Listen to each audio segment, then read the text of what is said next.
नमस्कार दोस्तों, मैं नंद किशोर आप सभी का NKS लाइव लर्निंग में स्वागत करता हूँ। मैं आज आपको ज्येष्ठ मास के शुक्ल पक्ष की एकादशी व्रत कथा सुनाने जा रहा हूँ, जिसे ध्यानपूर्वक सुने। एकादशी सभी व्रतों में श्रेष्ठ है, तो मैं उस एकादशी को कहने जा रहा हूँ जो कि आजकल का तो समय ऐसा है कि लोगों को बहुत ज़्यादा भूख लगती है। तो कहा गया है कि योगी खाए एक बार और भोगी खाए बार बार। योगी एक बार, भोगी 2 बार और रोगी बहुत बार। तो इस कलिकाल में सारे लोग कहा जाए तो रोगी ही हैं, क्योंकि बहुत बार खाते रहते हैं।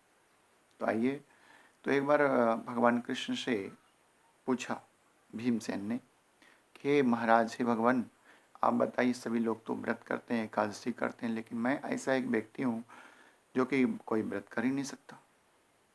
ऐसा इसलिए क्योंकि मुझे बहुत ज़्यादा भूख लगती है। तो ऐसा कुछ उपाय बताएं जिसको एक ही व्रत करने से ही सभी एकादशियों का व्रत का फल जो है मुझे मिल जाए। तो भगवान बोले ठीक है। तो भीमसेन बोले, हे महाबुद्धे पितामह, पितामह से सवाल किया, पितामह यानी भीष्म से। तो मेरी बात सुनो, युधिष्ठिर, कुंती, द्रौपदी, अर्जुन, नकुल, सहदेव ये एकादशी को कभी भोजन नहीं करते। वे मुझसे नित्य कहते हैं कि हे भीमसेन, तुम एकादशी को भोजन मत क्या करो। मैं उनसे कहता हूँ कि हे तात, मुझसे भूख सही नहीं जाती। मैं दान करूँगा और विधि पूर्वक केशव भगवान का पूजन भी करूँगा, लेकिन बिना उपवास किए एकादशी का व्रत का फल कैसे मिले। भीमसेन के वचन सुनकर के व्यास जी बोले, जो तुमको स्वर्ग अत्यंत प्रिय है और नरक बुरा मालूम होता है, तो दोनों पक्ष की एकादशियों को भोजन नहीं करना चाहिए। तो ये सवाल किया भीमसेन ने। उनके पितामह वेद व्यास भी थे। तो भीमसेन बोले, महाबुद्धि पितामह, मैं तुमसे कहता हूँ, एक बार भोजन करने से मुझसे रहा नहीं जाता, फिर उपवास कैसे करूँगा। हे महामुनि, वृक्क नाम का अग्निशिला मेरे पेट में जलते रहता है। जब मैं बहुत सा अन्न खाता हूँ तभी मुझे शांति मिलती है। हे महामुनि, मैं एक उपवास कर सकता हूँ जिससे स्वर्ग मिल जाए, और उस व्रत को मैं विधि पूर्वक करूँगा, आप बताइए।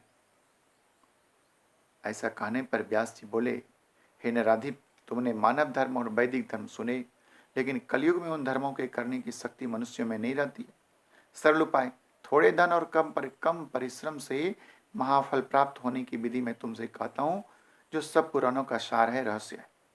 जो दोनों पक्ष की एकादशी का व्रत करता है वो नरक में नहीं जाता।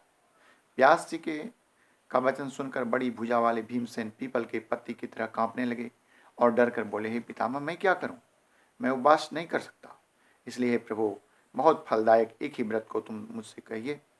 व्यास जी बोले कि वृष व मिथुन के सूर्य में ज्येष्ठ मास के शुक्ल पक्ष की जो एकादशी है उसका यत्न पूर्वक निर्जल उपवास करना चाहिए। स्नान और आचमन में जल का निषेध नहीं है। मासे भर सुवर्ण का दाना जिसमें डूब जाए उतना ही जल आचमन के लिए कहा गया है। वही शरीर को पवित्र करने वाला है। आचमन गौ के कान की तरह हाथ करके माँ से भर जल पीना चाहिए, छोटा छोटा सा। उसे थोड़े अधिक जल पीने से मदिरा पान के समान फल मिलता है। और कुछ न खाए, नहीं तो व्रत भंग हो जाता है। एकादशी के सूर्योदय से दूसरे दिन के सूर्योदय तक जल पान न करें।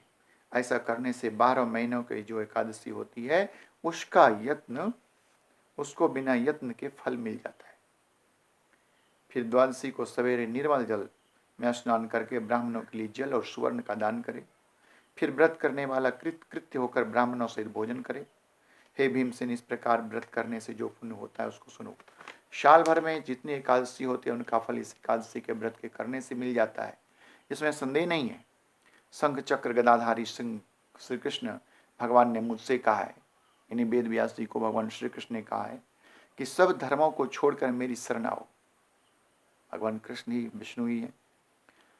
तो एकादशी को निराहार रहने से मनुष्य सब पापों से छूट जाता है। कलयुग में द्रव्य दान से शुद्धि नहीं है। स्मार्त संस्कार से भी सदगति नहीं होती। इस दुष्ट कलयुग में वैदिक धर्म भी कहाँ है। हे वायुपुत्र, बार बार विशेष क्या कहूँ। दोनों पक्ष की एकादशी में भोजन न करें। ज्येष्ठ के कृष्ण पक्ष की एकादशी में जल भी वर्जित है। हे वृकोदर, इसका व्रत करने से जो फल मिलता है उसे सुनो।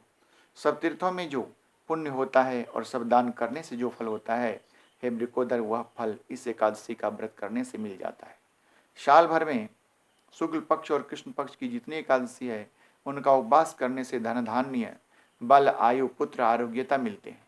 वे सब इस एकादशी के व्रत के करने से मिल जाते हैं।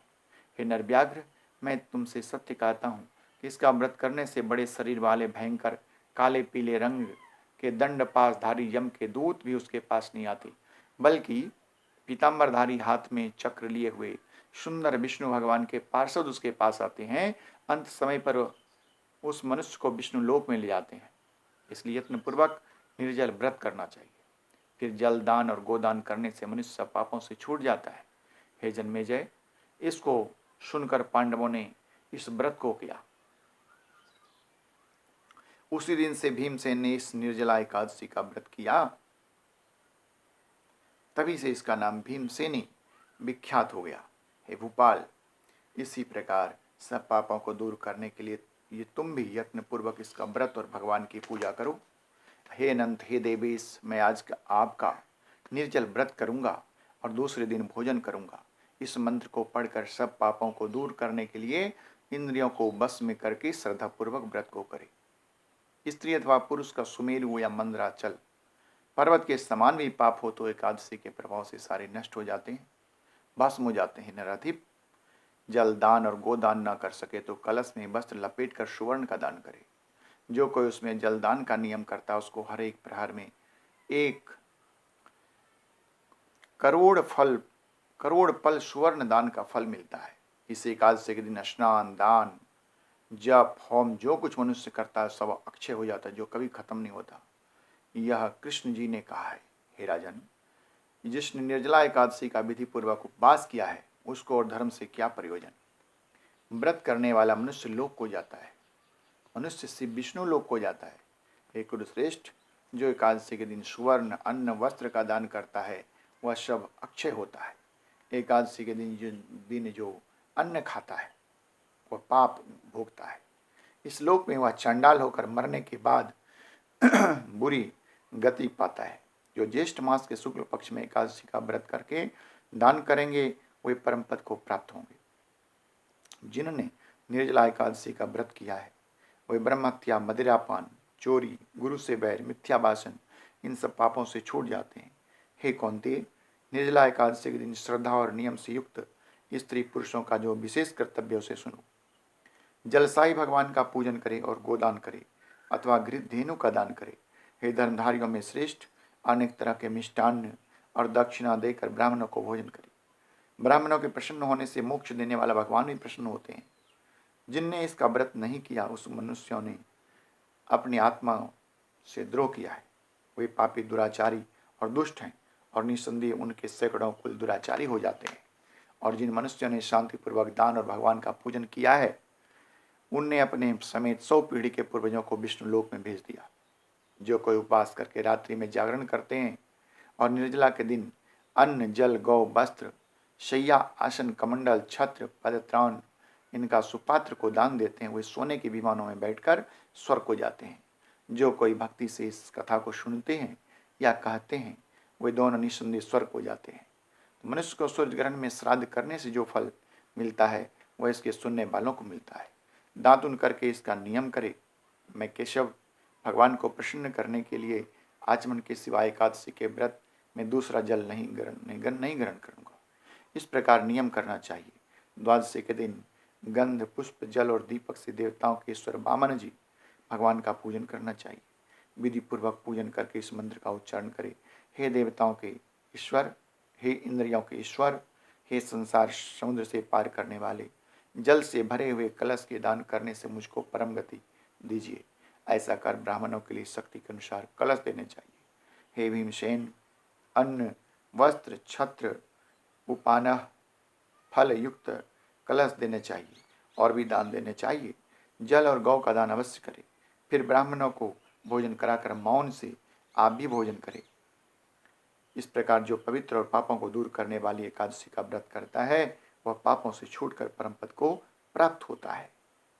एवं जह कुरुता पुण्याम द्वादशीं पाप नाशनिम सर्व पाप निर्मुक्ता पदम गच्छत्य नाम है। ओम नमो भगवते वासुदेवाय। भगवान विष्णु का आप मंत्र का जाप भी कर सकते हो ओम नमो नारायण।